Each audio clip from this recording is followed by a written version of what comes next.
Ashama daawwattoota hordoftoota koo akkam nagaa keessanii isiniin jechaa har'a odeeffannoolee tokko qabadhee isiniif dhufeera. Odeeffannoolee san keessaa odeeffannoo muraasni an qabadhee isiniif dhiyaadhu mata duree lama ilaallata.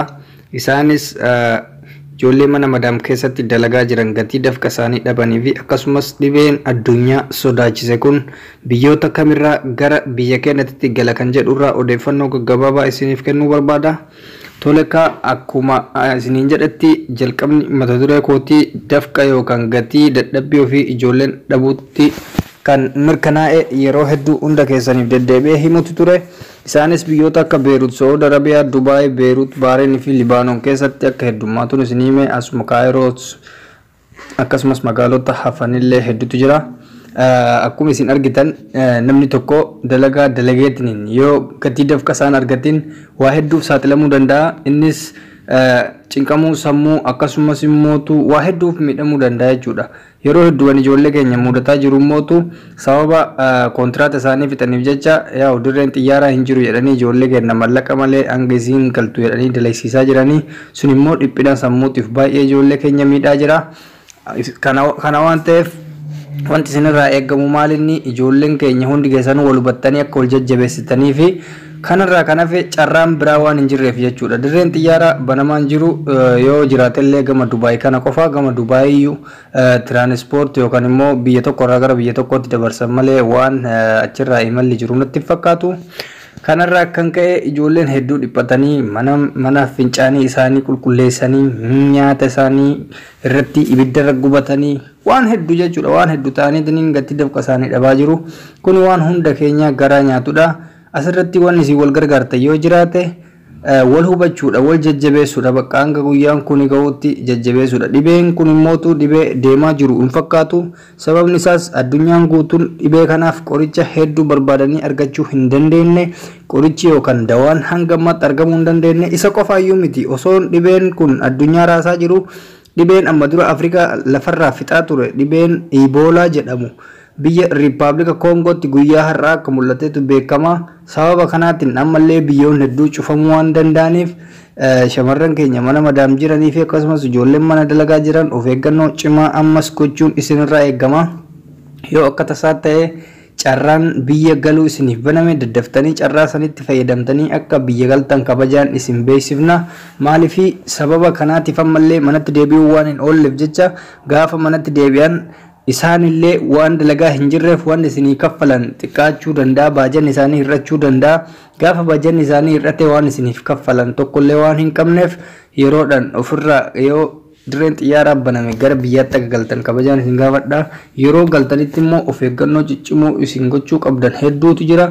Of eeggannoowwan sunniin maalinni dirree xiyyaaraa keessatti dhibeen sodaachisaan kun yeroo hedduu ijoollee keenya qabu jira. Waan tokko harkaan qabachuu dhabuu fi gaawontii yookaan kan afaan godhatan maaksii kana itti fayyadamuudha qabdanii. Wanti biraa kan isin gorsu dhibeen kun yoom irraa akkamittii fi hanga ammaatti namoota Itoophiyaatti qabaman keessaa parsantii meeqa eessarraa dhufe eenyuun qabee kan jedhu isiniif ibsuu barbaada. Hanga ammaatti parsantii 100 keessaa parsantii 51 Dubai irraa gara biyya keenyatti galee jechuudha. Dhibeen kun Dubai irraa sababni dhibeen kun gara biyya keenyatti galuu danda'eef yeroo hedduu imalli biyyoota hedduu gama Dubai irraa gara Itoophiyaatti imalama. Imala san keessatti Dubai of eeggannoo cimaa waan goosisaan turreef dhibeen kun biyya san keessatti hedduu babal'inaan deddeemaa jira jechuudha. Kanuma wal qabatee waan jechuu barbaadu yoo akka tasaa yeroo biyya galtan xiyyaarri isin deemtan gama Dubaayin kan goru yoo ta'e of eeggannoo ciccimaa godhuun isin barbaachisa. Maaliif hanga ammaatti hojjettoota dirree xiyyaaraa keessaa namoota 3 akka qabe isin yaadachiisuun barbaada. Isaan sun sababa qabaniif sababa Dubaay irraan yeroo hedduu deddeebi'aniif qabamanii jechuudha. Kana waan ta'eef Dubaay irraan carraa galuu yoo akka tasaa isinitti dhufe Dubaay parsantiin dhibee kana hedduu ol guddatee waan jiruuf hundi keessanuu of eeggannoo cimaa akka gootan kabajaan isin gaafadha.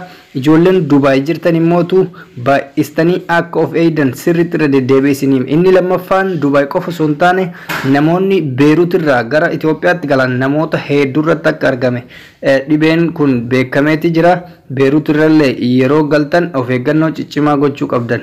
Wanti kun kan babal'achuu danda'eef yookaan tatamsa'uu danda'uuf sababa of eeggannoo cimaa yeroo jalqaba mootummoonni biyya sanii hin godhiniif jecha dhibeen kun babal'ate. Fakkeenyaaf amma Dubaay yeroo ummanni xiyyaara dirree ofirraa cufee akkasumas immoo biyyoota adda addaa ofirraa dhaabanitti isaan tuffii yookaan homaan hin godhu kan jedhan biyyoota addunyaa guutuu keessummeessaa turte. Gisee biyyoota addunyaa keessummeessitutti immootu dhibeen kun biyyasii keessa babal'atee achirraan namoota hedduu daafuu danda'e jechuudha. Parsantiin Itoophiyaatti hanga ammaa namni 69 ga'eera, kan 3 immootu du'aniitti jiranii. Lubbuun namoota addunyaa irratti hanga ammaa baay'imootu lubbuu 100,000 fi kana ol ga'eetiin jira. Biyyoota addunyaa keessaa immoo hanga ammaa sadarkaa tokkoffarra kan jiran biyya Ameerikaa naannawa New York jedhamutti. New York immootu hanga ammaatti baay'ina uummata addunyaa kanaa caalaa kan dhumatan magaalaa takkatti New York jedhamu keessatti kutaa Ameerikaa keessatti argamti. Spain akkasumas immootu Xaaliyaanii fi biyyoonni akka Faransii, Jarmanii itti aananii argamanii. Afrikaan hanga silaa biyyoota sirriitti hin hubamin keessaa ishee tokko.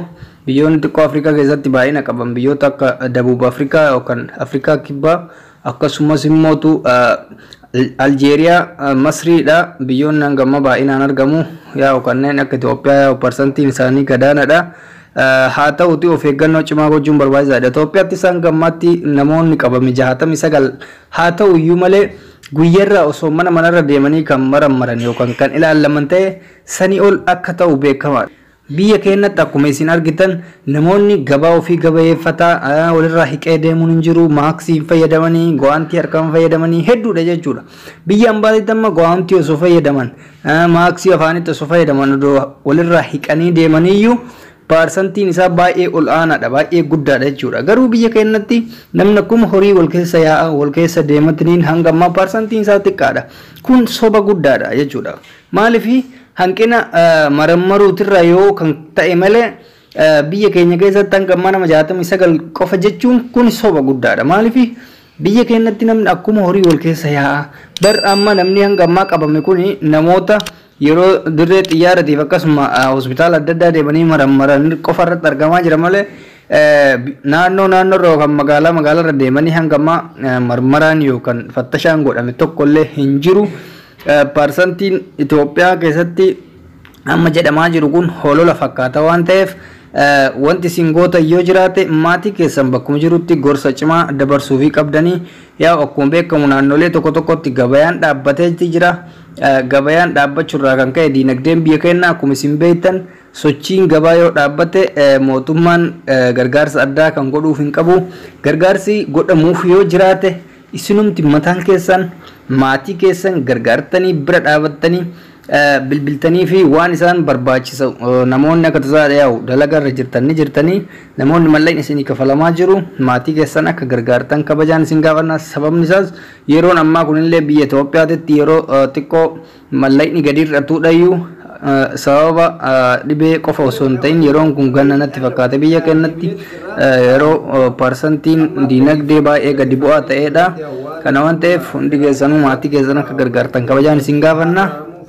Dhuma irratti wanti jedhu yoo jiraadhe odeeffannoolee adda addaa yoo qabaattan sababa dhibeen kun hammaachaa deemuu fi dawaa dhabeef jecha of dhiphistanii namoonni hedduu akka hin cinqamne namoonni tokko tokko hanga lubbuu ofii baasuutti kan cinqamu jira. Hanqinoonni hirribaa akka isin mudataa jiru namni kamiyyuu ni beeka. Sababni isaa isaan arabni fakkeenyaaf daftee hin raftu harkanii ganama immoo sa'aatii barbaaddetti hirribaa kaatti. Garuu mootu daa'imman isaanii ganamaa waan ka'aniif akka ati rafni si taasisuu danda'anii hanqinni hirribaa akka nama hedduu mudataa jiru beekamaadha. Hirribni immoo boqonnaa sammuu ilma namaati. Qalbiin ilma namaatun yoo irrafin boqonnaa hin argattu. Kanaaf jecha kunis rakkoo guddaa ta'etti mul'ateetti jira. Kanaaf hundumaayyuu gochuu kan dandeenyu yaa'u kadhaa isaa jabeessuudha. Rabbiin addunyaa kanarraa dhibee kana haa balleessu jenna. Dhibeen kun baay'ee sodaachisaa ta'eera. Waan isin garramu keessaa immoo parsantiin isaa ol guddataatu deema. Yeroodhaa gara yerootti dabaluu malee garuu immoo waan gaarii isaa hanga amma biyya faranjii keessatti uummata fixaa jira malee biyyoota keenya keessatti fi biyya arabaa kana keessatti hedduu miti. Biyyoota faranjii yoo isin argitan guyyatti nama 10,000 qabamaa 20,000 qaba. Garuu biyyoota arabaa fi biyyoota afrikaa kana keessatti hedduun dhagaamne waan akkasii duutan gammaa parsantiin isaa nama 10,000 ol kan tareen jiru biyya Arabaa fi biyya Afrikaa kana keessatti jechuudha. Fakkeenyaaf Saudi Arabiyaatti nama 1000 wayi olaanaadha jechuudha innuyyuu. Kanarraa kan hafe hin baay'atu jechuudha. Kanaaf har'a odeeffannoon ani qabadhee isiniif dhiyaadhe kana fakkaata. An kan isin waliin ture Reedii Adam TV. Jaalalli ani isiniif qabu baay'ee cimaadha. Like, share, subscribe gochuun irraa uffatinaa fayyaa ta'a isin jaaladha isin kabaja. Bye.